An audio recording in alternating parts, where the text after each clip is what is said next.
I tried hard to be proud of my service, but all I could feel was shame. And racism could no longer mask the reality of the occupation. These were people, these were human beings. I've since been plagued by guilt anytime I see an elderly man, like the one who couldn't walk, who we rolled onto a stretcher and told the Iraqi police to take him away. I feel guilt anytime I see a mother with her children, like the one who cried hysterically and screamed that we are worse than Saddam as we forced her from her home.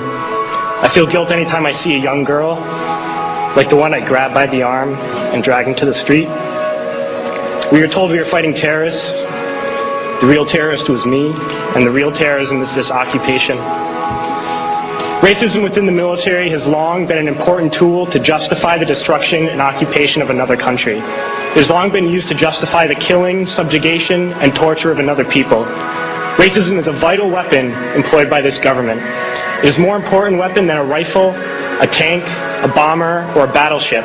It is more destructive than an artillery shell, or a bunker buster, or a Tomahawk missile.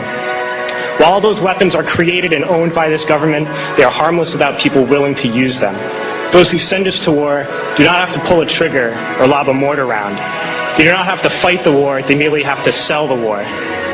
They need a public who is willing to send their soldiers into harm's way. They need soldiers who are willing to kill and be killed without question. They can spend millions on a single bomb, but that bomb only becomes a weapon when the ranks of the military are willing to follow orders to use it. They can send every last soldier anywhere on earth, but there will only be a war if soldiers are willing to fight. And the ruling class, the billionaires who profit from human suffering, care only about expanding their wealth, controlling the world economy. Understand that their power lies only in their ability to convince us that war, oppression, and exploitation is in our interest. They understand that their wealth is dependent on their ability to convince the working class to die to control the market of another country. And convincing us to kill and die is based on their ability to make us think that we are somehow superior.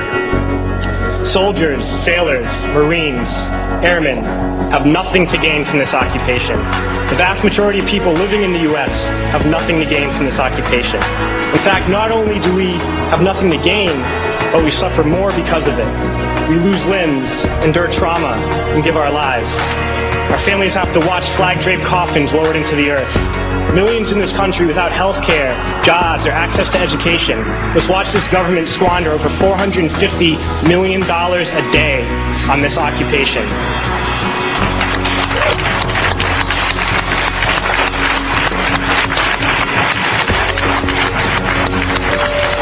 Poor and working people in this country are sent to kill poor and working people in another country to make the rich richer. And without racism, soldiers would realize that they have more in common with the Iraqi people than they do with the billionaires who send us to war.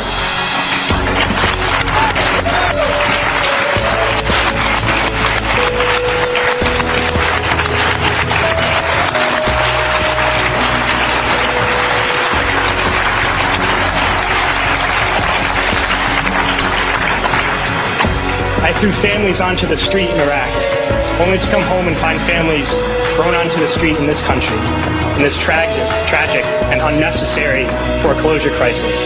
We need to wake up and realize that our real enemies are not in some distant land. They're not people whose names we don't know and cultures we don't understand. The enemy is people we know very well and people we can identify. The enemy is a system that wages war when it's profitable. The enemy is the CEOs who lay us off from our jobs when it's profitable. It's the insurance companies who deny us health care when it's profitable. It's the banks who take away our homes when it's profitable. Our enemy is not 5,000 miles away. They are right here at home. If we organize and fight with our sisters and brothers, we can stop this war, we can stop this government, and we can create a better world.